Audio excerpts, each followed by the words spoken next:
예배 오신 여러분 진심으로 환영합니다. 우리 옆 사람이랑 인사하도록 하겠습니다. 예배 오신 거 환영합니다. 네, 예배 오신 거 환영. 네, 출애굽기 하면은 저희가 지금까지 다뤄왔던 주제들도 참 인상이 깊은 것들이 많았죠. 열재앙도 그렇고 홍해 사건도 그렇고 만나와 메추라기 사건도 그랬습니다.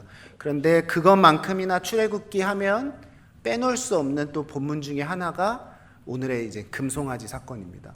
그래서 이 금송아지 사건이 특히 구약의 모든 구약에 속해 있는 모든 성경에 그 이스라엘 백성의 죄의 근원으로 다뤄질 만큼 이 핵심 죄의 본질이 되어버리는데 왜 이것이 이토록 하나님께서 경계하라 하셨던 사건이었는지, 그리고 이것이 이스라엘 백성들 가운데 어떻게 유업으로 흘러갔는지에 대해서 우리가 함께 다뤄보는 시간을 가져보도록 하겠습니다. 오늘 저희가 읽은 본문을 크게 네 가지로 이렇게 분리를 할 수 있는데요. 첫 번째는 이스라엘 백성들의 염려와 그릇된 요구로 볼 수가 있겠죠.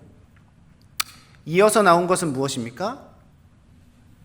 아론의 사람의 지혜로 해결한 이스라엘 백성들에 대한 요구. 그리고 또 세 번째로 등장하는 내용이 뭐냐면 하나님의 진노와 심판 예언. 그리고 마지막은 무엇입니까? 그렇죠. 모세의 중보. 이렇게 구성이 되어 있습니다. 우리가 이 각 인물별 특징들을 한번 다뤄보면서 우리의 신앙은 또 어디에 머물러 있는지를 또 점검해 보시는 시간이 되셨으면 좋겠습니다. 제일 중요한 것은 뭐냐면 이스라엘 백성들의 염려와 그릇된 요구입니다. 이것들을 보시면 하나님께서 너무나도 경계하셨고 결코 그러지 말라라고 경계하셨던 가장 처음이 되고 두 번째가 되는 계명이 있었습니다. 뭐와 뭐죠? 나 이외에 다른 신 두지 말라. 그리고 우상을 새기지 말라. 여러분, 오늘 본문은 출애굽기 32장입니다. 그런데 하나님께서 이스라엘 백성들한테 10계명을 주신 것은 출애굽기 몇 장에서 등장을 하죠? 20장에서 등장을 합니다. 하지 말라고 했고 가장 조심해라고 했던 나 이외 다른 신 그리고 우상 새기지 말라라는 것을 한순간에 어겨버렸던 사건이 바로 금송아지 사건입니다. 그런데 오늘 이 금송아지를 만들었던 동기가 너무나도 중요한데 32장 1절을 보시면 이스라엘 백성들이 우리의 신을 만들라고 했던 이유 두 가지가 나옵니다.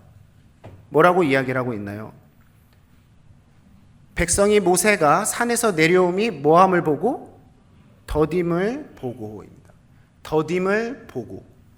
여기에는 두 가지가 나오죠. 더디다라는 것은 무슨 의미를 다루고 있습니까? 시간의 의미를 다루고 있죠. 더디다.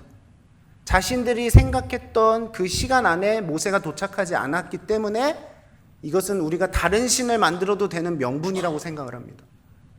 나의 때에 맞지 않는 이 리더의 행위가 우리가 또 다른 신을 만들 수 있는 명분이 된다라고 생각을 하는 거예요. 두 번째는 뭐라고 합니까? 더딤을 뭐하고 합니까? 보고. 그러니까 오지 않음을 보고입니다. 결국은 이스라엘 백성들이 누구를 보지 못했기 때문이라고 이야기를 하는 거죠. 모세를 보지 않았기 때문입니다. 타이밍이고 또 진작에 왔었어야 되고 보였어야 될 모세가 등장하지 않는 것들을 보면서 이스라엘 백성들이 가장 먼저 떠올렸던 것은 뭐냐면 이젠 우리가 다른 신 만들어도 되는 명분이 생겼다입니다. 내가 하나님 이외에 이름은 하나님이라 부르고 있지만 하나님 이외에 우리가 또 다른 하나님을 만들 수 있는 명분이 우리에게 있다라고 생각했던 것이 바로 이 이스라엘 백성들의 범죄의 시작이었음을 나타내주고 있습니다. 우리가 계속 신앙 앞에서 넘어지는 게 뭐냐면요, 두 가지에서 넘어집니다. 첫 번째는 하나님의 때와 나의 때가 일치하지 않았을 때. 또 하나는 뭡니까? 하나님이 보이신 것과 우리가 보길 원하는 것이 일치하지 않았을 때 우리는 우리 마음속에서 하나님 이외에 다른 신들을 만들고자 하는 미혹에 빠지게 됩니다. 하나님이 그토록 새기지 말라라고 강조하셨던 이유가 무엇입니까? 인간에 대해서 누구보다도 더 잘 아셨던 하나님은 우리 인간은 뭘 계속해서 쫓을 거라는 것을 알고 계시냐? 그렇죠. 보이는 것만 쫓을 거예요. 오늘도 뭐라고 합니까? 만들어내라는 겁니다. 눈에 보이는 것으로. 신은 어떠한 신도 우리가 스스로 그 신을 만들어낼 수 있는 신은 없죠. 그렇죠? 그런데 우리는 그러한 눈으로 볼 수 없는 신도 눈으로 보길 원하는 게 우리의 연약함입니다. 모세도 또 모세와 함께 하셨던 하나님도 판단했던 이유가 뭐였냐? 보이는 것으로 만족하지 못했기 때문입니다. 그러니까 이젠 분명히 보이고 우리가 바라는 모습대로 인도할 또 다른 신을 이들은 요구하고 있었다. 그리고 이것이 바로 신앙인의 타락의 시작이 된다는 것을 우리는 깨달을 수가 있습니다. 하나님께서 오늘 이스라엘 백성들에 대해서 한탄하시면서 하신 말씀이 뭐라고 얘기하시냐면요, 하나님이 그들을 책망하신 이유가 뭐라고 하냐? 그들이 내가 그들에게 명령한 길을 뭐 했다? 너무나도 속히 떠났다입니다. 이것은 무엇을 의미하는 거냐면 하나님께서는 이스라엘 백성들이 하나님만 쫓길 원하십니다. 그런데 하나님을 눈으로는 볼 수 없지만 분명히 보고 쫓을 수 있는 한 가지를 이미 제시하셨다라는 것을 말씀하시는 거예요. 뭘 쫓으라는 겁니까? 하나님께서 선포하신 말씀을 쫓아서 가는 거예요. 형체로 보여지는 신의 그 형태를 따라가는 게 아니라 그분의 뜻과 그분의 신성과 그분의 사랑과 그분의 긍휼이 담겨져 있는 그 말을 쫓았어야 되는 사람들이 이스라엘 백성들이었어요. 그런데 그 보이신 말씀에 대해서는 어떻게 했다는 겁니까? 너무나도 속히 떠났던 거예요. 그 말씀만으로도 만족하지 못했던 것이 바로 이스라엘 백성들의 연약함이었습니다. 우리 기독교라는 종교도 뭘 쫓아서 믿는 신앙입니까? 눈에 보이는 하나님을 쫓고 계십니까? 아니면 하나님의 말씀을 쫓고 계십니까? 말씀이에요. 그렇죠? 말씀입니다. 그런데 눈에 보여지는 기록된 말씀도 우리에게 허락하셨는데 이거에 만족하지 않아요. 그렇죠? 이거에 만족하지 않고 이 안에서도 또 다른 하나님을 만들려고 합니다.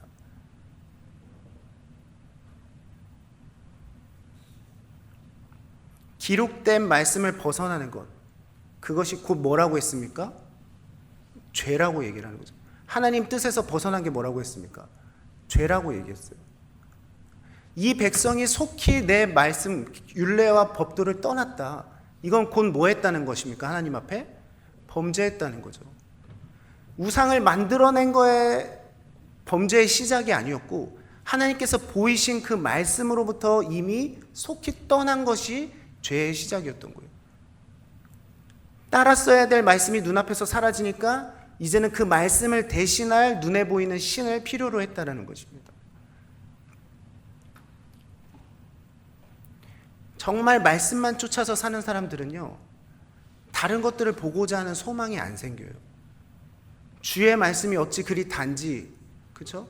주와 함께 동행하는 이 삶이 얼마나 기쁜지 온통 감사와 기쁨이 넘치다 보니까 다른 것들에 대해서 갈급해하지 않습니다. 근데 똑같이 말씀이 옆에 있음에도 불구하고 내 삶에서 말씀을 들여다보지 않고 말씀과 하나님과 동행하지 않으면 말씀 이외의 다른 것들로 내가 믿고 싶은 하나님을 만들려 하는 거예요. 이렇게도 시도해보고요, 신앙을 저렇게도 시도해봅니다. 그 시도해본 것이 성공했을 때는 이게 하나님을 온전히 믿는 방법이라고 생각해요. 그렇죠? 그런데 때로는 그것이 성경에서 벗어난 이야기일 때가 너무나도 많죠. 우리가 하나님을 범사에 발견할 수 있고 그 은혜를 누릴 수 있는 건 어떠한 모습으로 하나님을 만났기 때문이 아니라 말씀이 있었기 때문에 하나님을 발견할 수 있는 거예요. 형식이 잘 갖춰졌기 때문에 하나님을 발견하는 것이 아니라 말씀 그 자체가 살아 숨쉬고 있기 때문인 겁니다. 그런데 사람들은 계속 그 말씀의 능력에 집중하려고 하지 않고 그 말씀을 어떻게 접근했느냐에 집중을 시키려고 하는 거예요. 이렇게 말씀을 들여다보면요, 우리 하나님 더 깊이 있게 만날 수 있고요, 하나님께서 주신 은혜 누릴 수 있습니다. 이렇게 말하는 건 다 금송아지. 이스라엘 백성들이 보호받을 수 있었고 은혜를 누릴 수 있었던 건 그 말씀 안에 머물러 있었기 때문입니다. 왜냐? 거기에 하나님의 사랑이 담겨져 있고 하나님의 뜻이 담겨져 있고 하나님의 긍휼이 담겨져 있었기 때문에. 그런데 그 자체의 능력이 있다고 하기보다는 그것을 어떻게 접근하면 좋을지, 눈에 보이게 어떻게 실천하면 좋은지를 강조한다? 우리가 만들어낸 금송아지.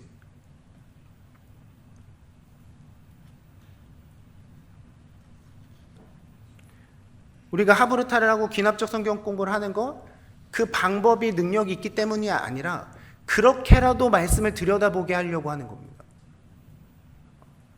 기납적 성경 공부에 능력이 있습니다, 하브르타에 능력이 있습니다, 그렇게 말하고 있는 게 아니에요. 그렇게라도 말씀 들여다보다 보면 이전에 발견하지 못한 말씀 안의 능력과 하나님의 은혜가 발견될 거기 때문에 더 권면을 하는 거예요. 세상의 말씀을 접근하는 방법들은 다양합니다. 그렇죠? 그 다양한 방법으로 접근해도 그 안에 말씀만 있으면 분명히 능력이 있는 거예요. 그런데 사람들은 이 접근 방법이 옳았기 때문에 우리가 은혜를 누렸다라고 가르칩니다. 그리고 그것들을 자랑해요. 그것은 우리가 스스로 만들어낸 금송아지입니다. 교회 안에서 은혜를 누립니까? 교회에 은혜가 있기 때문이 아니라 교회 안에서 뭘 다뤘기 때문인 겁니까? 말씀을 다뤘기 때문에 은혜가 있는 거예요. 내가 어디에 속해 있습니까? 거기에 속했기 때문에 하나님의 동행하심과 인도하심을 누리고 있는 것이 아니라 그 안에서 발견된 하나님의 말씀이 있기 때문에 동행과 은혜를 발견할 수 있는 거예요. 말씀 이외에, 진리 이외에 다른 것들을 자랑한다? 금송아지인 겁니다. 이스라엘 백성들의 연약함 어떡합니까? 그렇게 금송아지 만들어 놓고, 눈에 만족할 만한 금송아지 만들어 놓고 이들은 어떠한 모습을 보이냐? 뛰어놀고 번제도 화목제물도 드립니다. 근데 그거 하나님 위해서 하고 있다고 얘기해요. 근데 하나님께서는 그 모습 보시면서 모세에게 뭐라고 하시냐면요, 부패했다 이랬습니다. 부패했다는 건 곧 어떻게 됐다는 겁니까? 썩었다, 더 이상 쓸 수가 없게 됐다, 이렇게 된 겁니다. 그들은 지금 하나님 안에 있다라고 하고 너무 만족해하면서 기뻐 뛰놀고 있어요. 근데 그거 하나님 안에서 기뻐 뛰놀면서 먹고 마시며 심취해 있는데 이 순간에 누가 그것들을 기뻐하지 않고 계시냐면 하나님이 기뻐하지 않고 계세요. 하나님 안에서 기쁘다고 하는데 하나님이 기뻐하시지 않는 거라면 이게 진정한 기쁨이 될 수 있을까요? 없죠. 이것이 바로 하나님과 우리 사이에 금송아지를 세웠을 때 나타나는 특징입니다. 금송아지 없었을 때 그냥 온전히 하나님만 바라고 하나님의 말씀 안에서 누렸던 사람들은 하나님도 기뻐하시고 이스라엘 백성들도 기뻐할 수 있었던 거예요. 그런데 내가 만든 금송아지, 내가 만족할, 내가 추구하는 금송아지를 만들어 놓고 거기에서 하나님을 발견하려고 하다 보면 하나님은 기뻐하시지 않는 것들로 우리는 기뻐하게 되는 겁니다.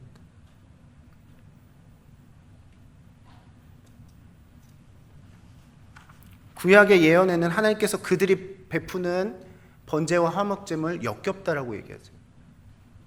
부패해서 썩어진 음식으로 하나님 앞에 드리는 것과 똑같은 거예요. 그거 역겨워서 나 못 먹겠으니까 더 이상 내 앞에서 화목제물 드리지 말라라고 이야기하죠.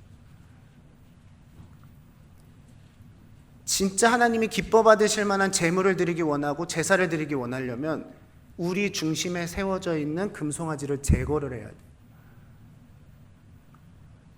내가 만족하려고 세워놨던 금송아지 제거해야 됩니다. 이거 제거하지 않으면 부패한 모습으로 하나님 앞에 예배드리게 되는 거예요.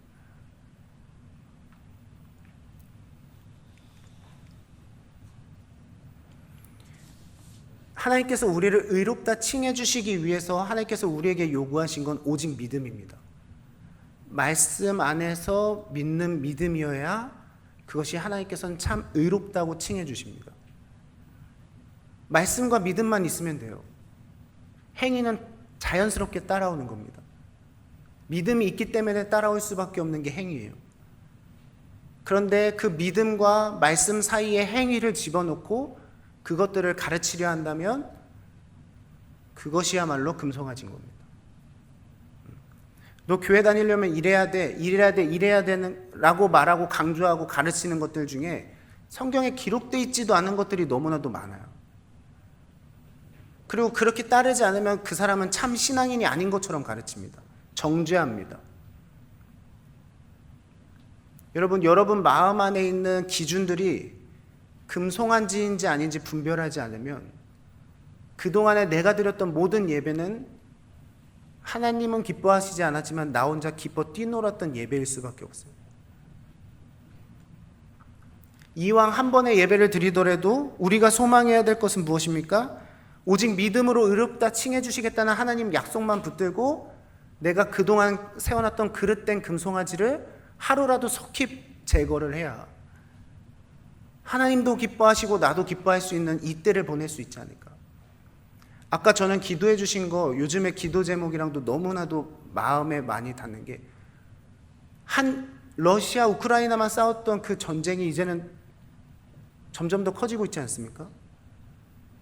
이거를 그냥 그들이 다투고 있네, 싸우고 있네, 이걸로 바라봐야 될 게 아니라 예수님의 말씀을 더 먼저 떠올려야 될 상황이잖아요. 마지막이 더 가까웠다고. 예수님 곧 오실 그 문인 열릴 날이 얼마 남지 않았는데 지금도 내가 그냥 금송아지 앞에서 부패한 모습으로 먹고 마시면서 뛰놀고 있다고 한다면 그것만큼 안타까운 게 어디 있겠습니까? 그렇지 않습니까? 초대교회는 그래서 이것들 때문에 더 씨름을 하는 거예요. 유대인은 유대인 전통 따르라고 가르치고 있고요. 헬라인들은 헬라인으로서 이방인으로서 살아왔던 그 풍습을 그리스도인들에게 가르치려고 합니다. 뭔가 행위로서 해야 된다라고 가르쳐요. 유대인들은 할례 꼭 해야 된다는 거예요. 할례 안 하면 그리스도인 아니라고 가르칩니다. 그렇죠? 자신들의 종 만들려고 해요. 그런데 바울의 가르침은 뭡니까? 유대인으로 부르심을 받았냐?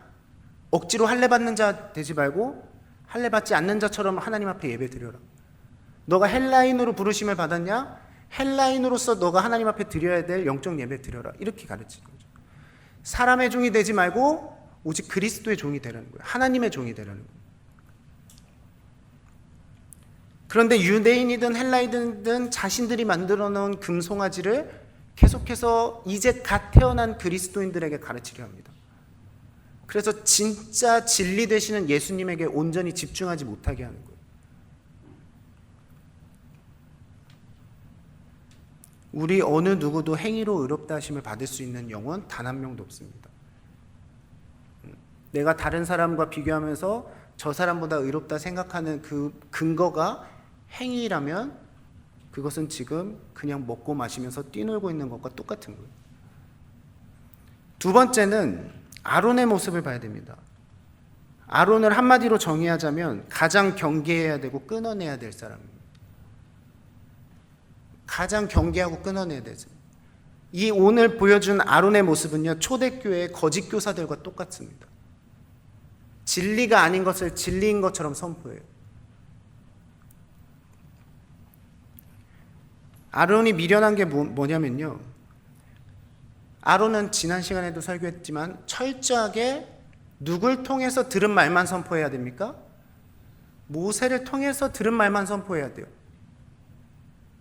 그러라고 세워주신 자리입니다. 모세의 말을 대언하는 그 목적 이외에 다른 목적이 없습니다. 그런데 지금 누가 눈앞에 없습니까? 모세가 없죠.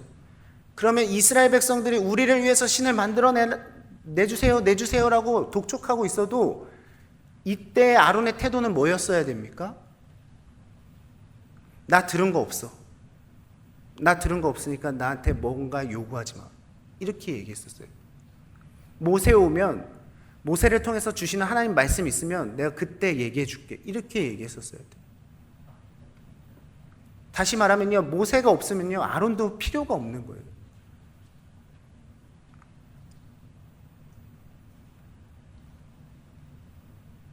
그런데 여기서 아론은 어떻습니까? 망각합니다. 자신에게 뭔가 능력이 있는 것처럼, 자신에게 권위가 있고 지혜가 있는 것처럼 생각합니다. 속히 막았어야 될 그들의 요구를 누구보다도 속히 들어주고 있어요. 빨리 가서 금 모아 오라는 거예요. 그거면 너네가 요구하는 신 만들어낼 수 있다고 얘기합니다. 너희들이 바라고 원하는 신 내가 만들어줄 수 있다라고 얘기합니다. 지혜는 없는데 영향력을 가지면 이러한 무서움이 생기는 거예요. 초대교회 거짓 교사들이 그렇습니다. 바울도 계속 이제 고린도 후서 우리가 다루게 될 텐데 하반기에 거짓 교사들이요 계속해서 누구에게 집중하고 공격을 하냐면 바울에게 집중하고 공격을 해요.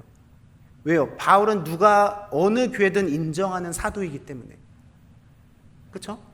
그러면 바울이 누리고 있는 것 사람들이 조금만 나 사도라고 인정해주면 우리도 누구의 권위를 누릴 수 있다고 생각합니까? 바울이 누리고 있는 권위 우리도 누릴 수 있다고 생각해요. 그러니까 최대한 바울에게도 집중시키면서 또 거짓 교사들이 하는 일들이 뭐냐면 최대한 바울의 권위를 떨어뜨려 합니다.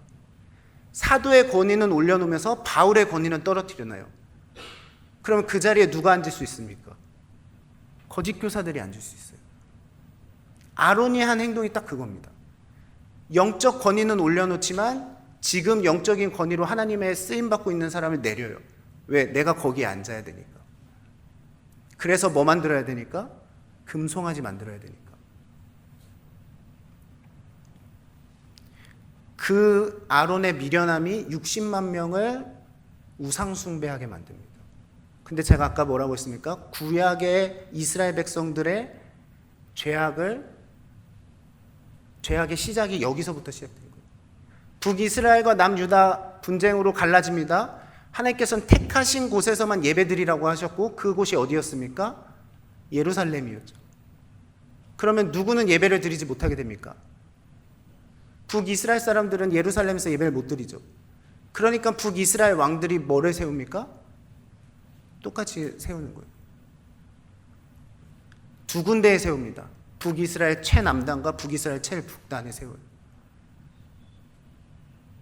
왜요? 이전에 이런 이력이 있었기 때문에 우리가 충분히 하나님을 만들어낼 수 있다는 이력을 만들어 놓은 거죠. 그런데 북이스라엘의 왕들은 하나같이 실패한 왕으로 기록되어 있죠. 왜요? 여로보암의 그 죄악을 따랐기 때문이라고 합니다. 그 여로보암이 한 게 무엇입니까? 우상 만든 거죠. 우상 제단 만든 거죠. 그들의 왕들이 철저하게 하나님 앞에 버림받았던 왕이었던 이유는 우상 만드는 이유였어요.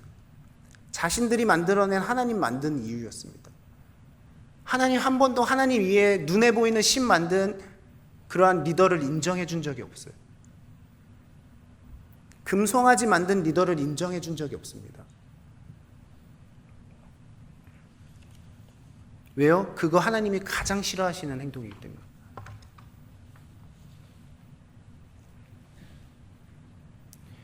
최근에 양육을 하다가 이렇게 나눔을 한 건데 제가 이 부분에 동의를 못 얻었는데 어디 있는지 네, 동의 좀 얻을게요.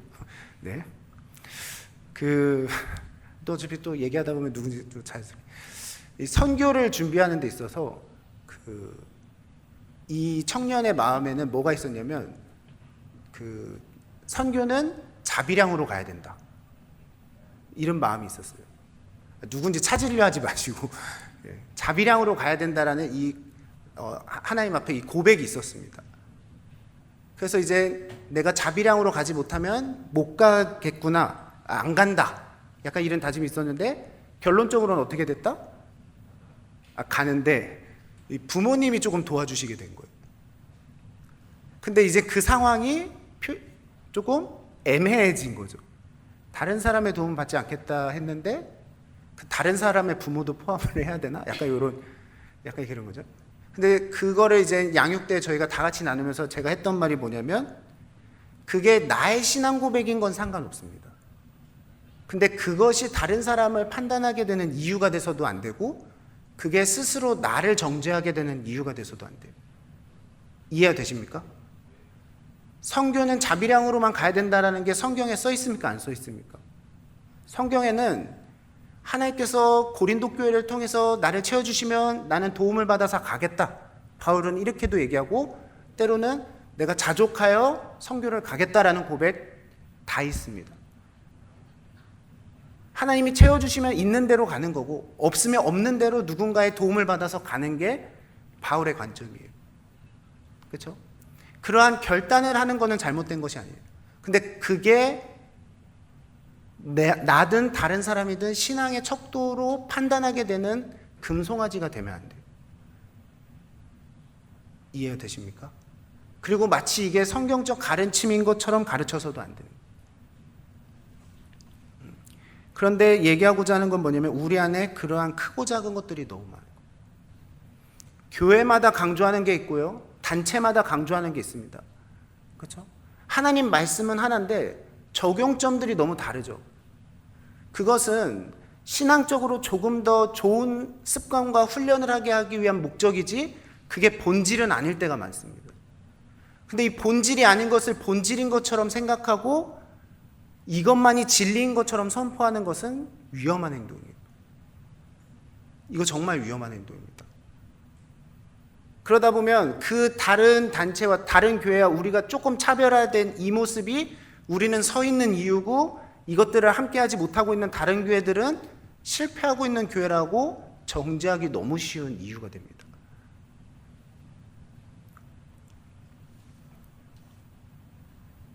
내가 아무리 신앙 초기에 배운 거여도 그게 말씀에 근거한 것인지 우리가 계속 검토하고 계속 돌아봐야 되는 이유는, 이게 내가 하나님이라고 믿고 찬양하고 경배하고 있었지만 이게 때로는 금송아지일 수도 있겠구나라는 걸 분별할 줄 알아야 돼. 나에게 영향력이 더 있습니까? 더 많이 찾아야 돼. 제가 양육자들한테도 얘기했습니다. 더 많이 질문하지 않고, 더 많이 찾아보지 않고, 또 이상한 챗GPT 찾으면서 정보 찾으려고 하는 거는 양 죽이는 거다, 이렇게 얘기했어요.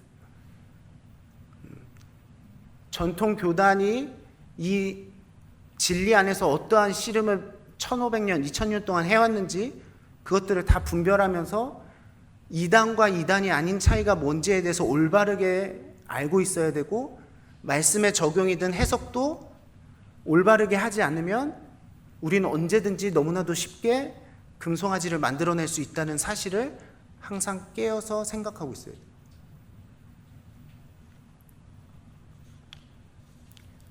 그런데 하나님께서 이러한 백성들을 보면서 부패했다고도 얘기하지만 또 하나 뭐라고 얘기하시냐? 목이 뻣뻣한 백성이다. 고집이 센, 완고한, 무거운 백성이다, 이렇게 얘기합니다. 왜요? 내가 만든 하나님 때문에 그래요. 그냥 하나님 안에서 자유로울 때는 고집이 세지 않습니다. 근데 이 신앙의 기준이 금송아지가 그 기준이 되면 하나님 앞에는 뻣뻣한 백성일 수밖에 없어요. 이유가 있습니다. 그 이유는 이제 뒤에서 나올 건데, 내가 만든 신과 우리를 처음부터 계획하시고 인도하신 신에는 근본적인 차이가 있어요. 근데 그 근본적인 차이가 하나님 보시기에 유연한 백성이 될 수가 있고 뻣뻣한 백성이 될 수가 있어요. 고집이 센 백성이 될 수가 있고 겸손한 백성이 될 수가 있습니다. 그렇죠? 우리가 만들어 놓은 신 때문에 우리가 때로는 하나님 앞에 뻣뻣한 백성의 모습이 아니었는지를 또한 점검을 해봐야 돼요. 그리고 내가 누군가를 뻣뻣한 백성이 되게 하는 아론이지는 않는가도 점검을 해야 돼요. 세 번째는 우리가 집중해야 될 모습이 하나님의 모습입니다. 10절을 보시면 10절은 우리가 아는 하나님이 하실 말씀이 아닙니다. 뭐라고 얘기하십니까? 그런즉 내가 하는 대로 두라. 내가 그들에게 진노하여 그들을 진멸하고 너를 큰 나라가 되게 하리라. 뭐 하시겠다고 얘기하시죠? 진멸하겠다라고 얘기하십니다. 근데 이 10절도 똑같은 10절을 봐도 두 부류의 해석이 나올 겁니다. 여러분 10절 보면 여기서 하나님의 뭐가 느껴지십니까? 뭐가 느껴지십니까? 10절만 봤을 때.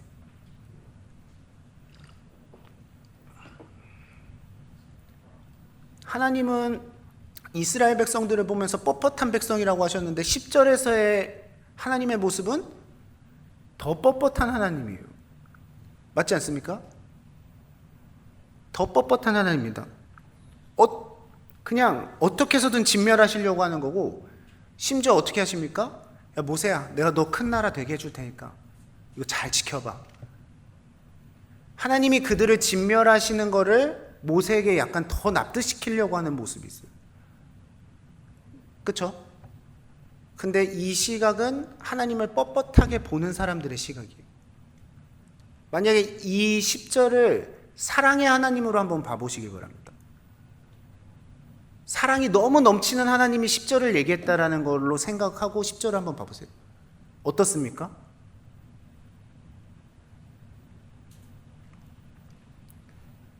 여러분, 세상에 어떠한 신이 이 땅에 자기 백성들을 진멸할 때 자기 백성한테 동의를 구하고 심판하시는 신이 있습니까? 없습니까? 이거 지금 동의 구하는 겁니까? 공감받으려고 하는 겁니까? 아니죠. 뭐 하려고 하는 거죠? 이거 저번에도 한번 얘기했는데 이 말 10절, 야 내가 하는 대로 둬. 이거 우리 딱 한 상황에서만 쓰잖아요. 싸울 때. 야 말리지 마봐. 말리지 마봐. 말리지 마봐. 근데 이 말 해보신 분들 알겠지만 이 말할 때 중심엔 뭐가 더 커요? 말려줘. 왠지 내가 질 수도 있으니. 약간 이런. 근데 10절이 딱 그 마음이에요. 나 좀 내버려둬. 나 쟤네들 진멸할 거거든? 그럼 이거는 뭐 하라는 겁니까? 내버려두라는 겁니까? 잡아달라는 겁니까? 잡아달라.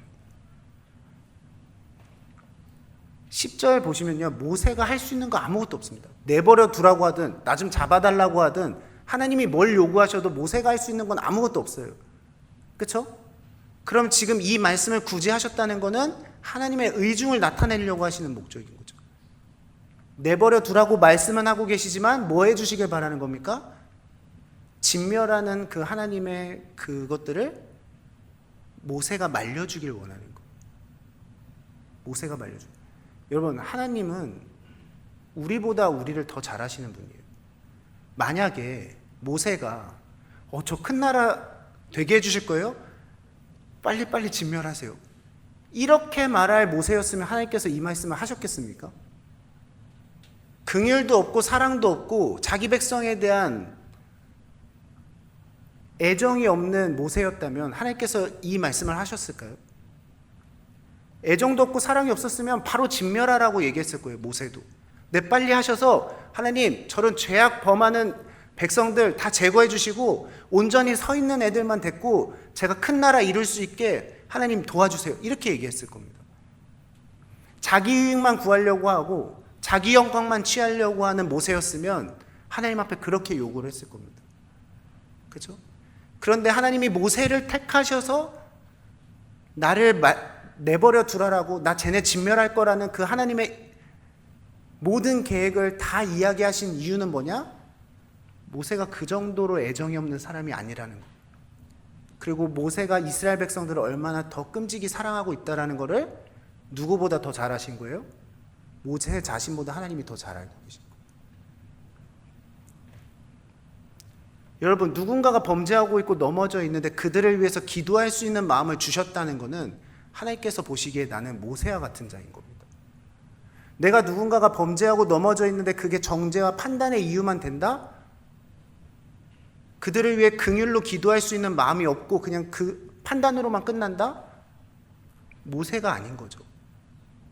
근데 내가 그러한 연약함과 넘어짐과 그 죄악됨을 볼 때마다 하나님, 저 한 영혼이 다시 주님의 뜻으로 돌아갈 수 있게 도와주세요라고 긍휼한 마음으로 기도할 수 있는 그 마음을 주셨다는 건 그렇게 쓰실 만한 그릇이기 때문에 마음을 주신 거예요.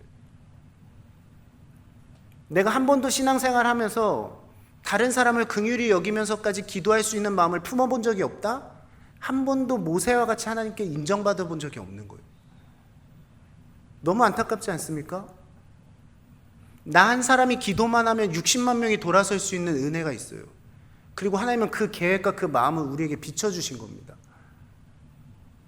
그러면 지금 내가 해야 될 거는 내 영광과 나의 유익을 찾아야 될 때가 아니라 하나님의 그 마음 알았으니까 하나님께서 요구하시는 그들의 유익을 구할 수 있는 게 무엇일지를 하나님의 마음으로 기도할 수 있는 한 사람을 찾고 계시는 거예요. 여러분의 마음과 입술에 뭐가 더 많은지를 생각을 해보세요.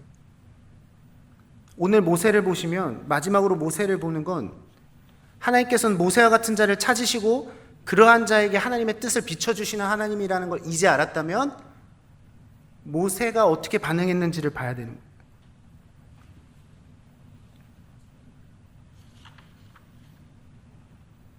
모세는 어떻게 합니까? 그러지 말라라는 거죠. 그러지 말라라는 거예요. 근데 거기 안에는 두 가지 의미가 있죠. 우리 초급 양육 오늘 수련식인데 다 하셨기 때문에 이 구절은 너무 잘 아시죠? 처음은 누굴 위해서 그러지 말라고 하십니까? 하나님 그분 위해서 하지 말라고 하죠. 왜 하나님 자기 백성들을 광야에서 진멸하려고 인도하신 하나님으로 오해받으시려고 합니까? 욕당하시려고 합니까? 하나님 그러지 마세요. 하나님 그런 하나님 아니시잖아요 라고 얘기하는 거예요. 하나님의 인자하심과 자비하심과 긍휼하신 그 하나님이라는 걸 이 60만 명 중에 누가 제일 잘 알고 있었습니까? 모세가 제일 잘 알고 있었어요.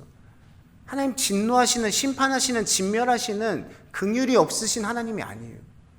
누구보다도 긍휼이 많으신 신 가운데 신이시자 주 가운데 주신 분이 하나님이신 거예요.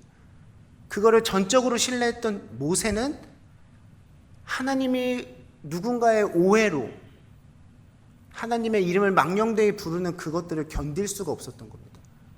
그러니까 하나님 위해서 하지 말라라고 대변할 수 있었던 거예요. 두 번째는 누굴 위해서 하지 말라고 합니까? 결국엔 또 하나님이긴 하지만 백성들에게 하신 약속이 있었잖아요. 그건 다시 말하면 이 백성들은 뭐의 백성입니까? 약속의 백성들이죠.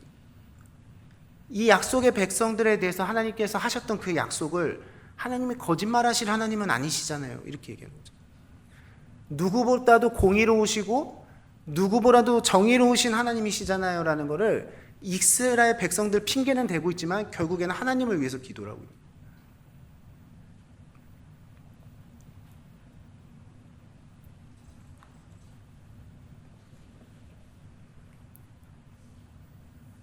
비율로 따졌을 때 저희 130명 예배 드리고 있지만 여기에서 10명만 넘어져도 교회는 휘청합니다. 10분의 1만 넘어져도 휘청해요. 지금 60만 명의 10분의 1이면 몇 명이겠습니까? 6만 명이 넘어져 있는 고린도 후서 이제 오늘 꼭 동영상 보시기 바랍니다. 이스라엘 백성들이 광야에서 범죄하는 4가지를 고린도 후서에서 언급을 해요. 하나님 원망하는 죄, 하나님 의심하는 죄, 이방 여인들과 음행하는 죄, 우상 숭배하는 죄. 이것들이 하나님께서 그들을 진멸하실 수밖에 없었던 이유라는 것을 고린도 후서에서 가르칩니다. 그렇죠? 그런데 그러한 행위로 넘어졌던 사람 2만 몇 명 이거 다 했을 때 그 인원이 5만 명이라고 생각했을 때 여러분 그러한 5만 명이 범죄하는 백성들을 인도하는 지도자로 부르심을 받았다면 감당할 수 있으시겠습니까? 5명도 힘든데 5만 명이 넘어지는 사람을 인솔해야 된다? 이거 결코 쉬운 일 아니죠. 그렇죠? 차라리 인간적인 마음이라면 5만 명 제거하시고 55만 명 데리고 가볼게요. 이렇게 얘기를 할 거예요. 근데 모세는 단 한 번도 그렇게 기도하지 않았어요. 5만 명 하나님의 신실하심 그거 하나로 이들 좀 용서해 주세요. 이렇게. 그들이 신실하기 때문에 그들이 사랑이 많고 긍휼이 많은 백성이기 때문이 아니라 하나님 그분 자체가 그러한 하나님이시기 때문에 이번 한 번만 용서해 주세요라고 모세는 하나님한테 간구할 수 있었던 거예요. 하나님은 그러한 한 사람의 간구를 받길 원하시는 거예요. 그냥 지혜가 없어서 금송아지 앞에서 먹고 뛰놀면서 취해서 뛰노는 백성들을 요구하시는 게 아니라요. 남들이 다 취해 있고 남들이 그릇된 거에 기뻐하고 있을 때 하나님의 마음과 그 중심을 닮아서 하나님의 마음으로 중보해 줄 수 있는 한 사람, 그 사람을 찾고 계신 겁니다. 오늘 말씀을 마치면서 한 가지만 나누려고 하는데요. 어느 교회에서든 금송아지를 가장 세우기 쉬운 팀이 있습니다. 어딜까요? 찬양팀입니다. 찬양팀이죠. 뭔가 교회를 5군데를 돌아다녀 봤어도 찬양팀이 특권 의식을 갖고 있는 것들이 너무 많고, 또 찬양팀 안에 사람이 만들어 놓은 전통들이 너무 많습니다. 이래야 되고 저래야 되고, 이러지 않으면 예배 자격이 없고 팀원의 자격이 없고, 이런 것들이 너무 많아요.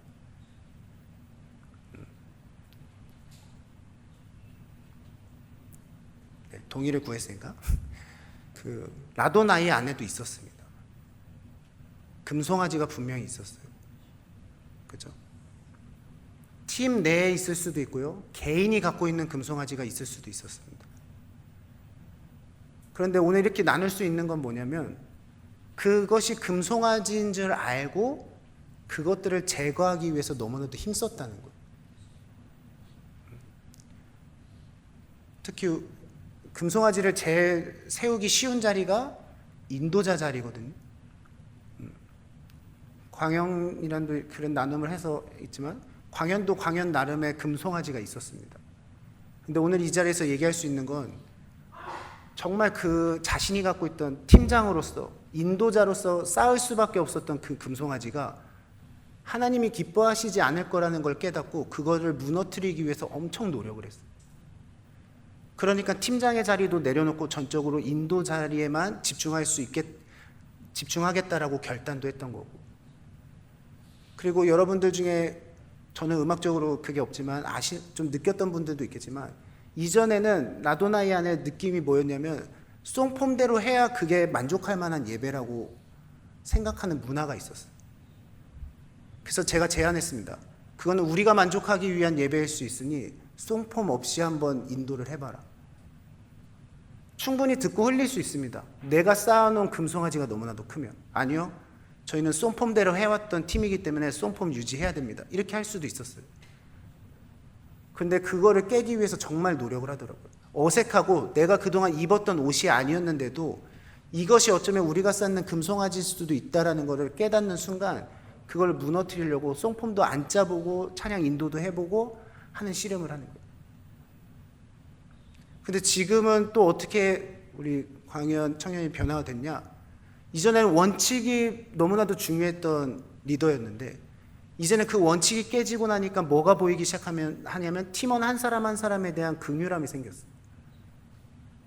원칙에서 벗어나면 아웃이었는데, 이제는 한 사람 한 사람이 그래도 예배자로 어떻게 하면 더 잘 설 수 있을까를 목자인 저와 계속 논의도 하고 기도 요청도 하고 신방 요청도 하는 거예요. 거기에 사랑과 긍휼, 하나님의 닮아있는 사랑과 긍휼이 넘칩니다. 그래서 초창기에 조금 불편했어요. 예배 인도가 지금은 너무나도 은혜가 되고, 네. 예전에 나눴으니까. 네. 그리고 또 하나는 뭐냐면, 이제는 어느 누구에게도 추천해주고 보여줄 수 있는 찬양 인도자가 됐어요. 정말로. 근데 그 금송아지 제거할 때 좀 힘들어하긴 했거든요. 그동안 내가 쥐고 있던 이걸 어떻게 놓을 수 있을까? 이거 놓으면 다 무너지는 거 아닌가에 대한 그 두려움이 있었습니다. 근데 그걸 포기하지 않고 무너뜨렸어요. 그래서 라도나이 안에도 정말 건강한 영성이 다시 회복되고 있어요. 아까 우리가 말한 금송아지와 우리가 만드는 금송아지와 하나님, 이 차이의 근본적인 차이는 뭐냐면요, 긍휼함이 있느냐 없느냐 차이. 그들에게는 온전한 기쁨만 있었고 쾌락만 있었지 사랑과 긍휼이 없었습니다. 그렇죠? 근데 하나님을 쫓고 모세를 통해서 하나님을 발견했던 사람은 그 안에서 하나님의 사랑과 긍휼을 발견했고 그 안에서 하나님을 높이 찬양할 수 있었어요. 내가 금송아지를 더 단단히 쌓으면 쌓을수록, 더 크게 쌓으면 쌓을수록 긍휼과 사랑을 잊습니다. 왜냐하면 그 금송아지에는 살아 숨쉬는 것이 없기 때문에, 긍휼과 사랑이 없기 때문에 점점 그러한 모습들로 변화될 수밖에 없어요. 근데 지금도 역사하시고 살아 숨쉬시고 우리를 누구보다도 긍휼히 여기시고 사랑하시는 하나님과 동행하면 우리는 그 하나님의 모습을 닮아 있을 수밖에 없습니다. 그렇죠? 여러분, 제일 중요한 것은 뭐냐면 우리가 그러한 하나님의 마음을 닮아서 하나님 기뻐하실 만한 예배자, 찾으시는 한 사람이 되기 위해서 제일 먼저 해야 되는 건 금송아지를 제거해야 돼요. 하루속히 제거하지 않으면 우리는 사랑 없는 그 안에서 그냥 쾌락, 내 만족, 내 유익만을 구하는 예배만 드리게 됩니다. 우리가 그러했던 이전의 신앙을 버리고 이제는 누구보다도 하나님의 사랑을 똑같이 닮아서 한 영혼 바라볼 때 하나님의 마음으로 바라볼 수 있고 하나님의 뜻으로 인도할 수 있는 그 한 사람이 내가 되길 원합니다. 내가 조금은 돌아갔을지 모르지만, 조금은 하나님을 외면했을지 모르지만 이제 하나님과 나 사이에 있는 금송아지 하루속히 제거하여 주시고 온전히 그 안에는 사랑만 가득하길 인도하여 주시옵소서라고 우리가 마음을 다해서 하나님께 간구하는 우리 청년들 되시길 바랍니다. 우리가 그것들을 위해서 같이 기도하도록 하겠습니다.